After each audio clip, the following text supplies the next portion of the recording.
So in the book, it starts to look like he is between the thighs. It would be better to bring the client's legs together and begin to come across and start lunging safely again. So I should probably lunge to this side so you can see a little bit easier. So turn more your head this way, like more body this way. And so, thumb pressing the hip points. Again, we don't want to come in like we did the chest just with fingers poking. So we're going to come in, touch the hips, and then we're going to palm press the glutes so that they know where we're coming. And in our book, we see that we have acupressure points basically along the glutes, the iliac crest, to the sacrum. And then when we find the head of the femur, there's a few points right around the head of the femur. Things are pretty general. It's kind of what feels good. So coming in, I find that iliac crest and I'm in the top of the glutes. That's about 3, 4, and 5 points. Making my way back out, come down, find the head of the femur, 1, 2, and 3. And then making my way back out. So the next, depending, so that could be fingers, thumbs, there's a few steps here, elbow presses, which we should do elbow presses in the way that we're lunging. So my right leg is up, I'm going to lunge across to her right side using my left elbow. That way I can pull towards me and get more pressure. So that means that I might have to switch my legs, switch my stance in order to elbow press the other side of the glutes. So that is on you to go ahead and try what works best for your client. And then we lead into 90, palm circling the sacrum. So a lot like the chest and the sternum, I go one side and then to the other side because the hand fits the sacrum and the glutes differently on both sides. Okay, coming up towards the body here, I'm going to want you to take that pillow out. The pillow probably shouldn't be underneath the head as much as it could be on the chest area, keeping the shoulders up. It would lift the neck and make it a little easier to work. If somebody has a large chest, that would be a good place as well. But if it's right underneath the neck or the head, then you get an awkward crink in the neck. So under here is best if they want it. But in here, we're at ABCBA. So make sure that I can possibly see a little bit better. So stretching, hand into low back over shoulder, stretching from side to side, and then switching, palming, and then our energy lines. So if you need to take a look at an anatomy book and see what the spine looks like, we have our vertebral column. And on it, our first energy line, basically, we take our thumbs and we go right next to it, clearing the tissue off of the vertebral column. So that's like a sweeping out to the side motion. To the center, to the out, center, out. The second one is more like thumb presses, little half circles, over the erector spinae, which if you go to the spine, you go into that little groove that you just cleaned out, you basically land right on those erector spinae. That muscle group's about 1 inch plus thick that just runs up the side of the body. So then you're on top of that. The third line there runs like an hourglass shape. And so we come to the hips and we can kind of feel the QL and that it runs up with the lats. And it's going to come out a little bit towards the traps, shoulder blade. So the scapula there, we can even come to the top where we kind of squeeze the shoulders like traditional. And then we bring it back down that hourglass shape. So working my way up, clearing my way out, line 1, all those little vertebral spaces, coming all the way up, maybe giving the shoulders a little squeeze and bringing it back down. And then the same again, I'm going to, this time run over that 1 inch wide tissue that I have available, squeezing at the top, And again, I'm working at demo pace, coming down to the side waist. And again, we're kind of, and it can, this third one, sometimes I use the heel of my hand to be a little bit more general because people get ticklish. And if you give a nice warm palm coming up to the traps and around, maybe you can get your thumbs right around the scapula, is a lot easier to handle for a lot of people. And then we'll bring it back down. So palming it out.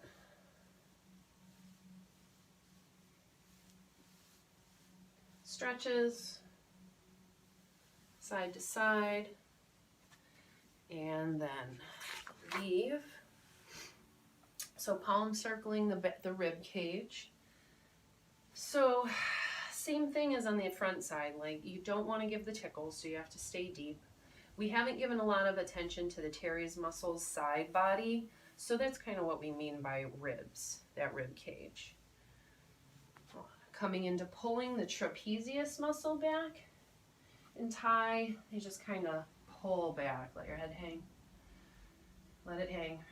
And so I am very delicately pulling back with my fingertips into the edges of the traps, being very careful around the scalenes and not to grab this tissue because it can be very sensitive. Now that's Thai style to lift somebody up, but you really, if you just lean back and massage the traps, you know, everybody loves that. So we can do the Thai style stuff in the class. Shoulder mobilization. So I'm going to show it on the right side, I guess, first, because my butt will be in the way on the right. Coming to this side, I am going to come behind the arm and so, okay, flexibility of clients. I'm kneeling to the side and maybe somebody's shoulder doesn't go behind the back or the hand doesn't go behind the back like we show in the book. So we lift the arm back straight and coming in, I can support with my closer leg, their arm, and then turning in, supporting my own elbow on my own thigh, I can use my body again and arm for leverage. So I can take my core out and I can rotate their arm, getting that mobilization going. I can also let go of that arm in the back and then hold on to the shoulder, get things mobile. And then as things open up, we can get the arm behind the back. As that happens, maybe we can start to define the edge of the shoulder blade more with our fingers massaging, maybe using our thumb, or we can come up with our elbow and lean into it. You can spend time, little circles. Just be careful, don't be too quick with it. Chances are, once you get in there, somebody's gonna want you to hold it for a while. So, squeezing the shoulder, maybe even coming to the outer armpit area where the teres muscles are, the shoulder blade, that outer edge of the shoulder blade would be good. So then when you're done there, you bring it out, shake it out, maybe palm it out. And so that my butt isn't in the camera, you can pause here and work with the other arm. And then I will go into the next couple of poses. So.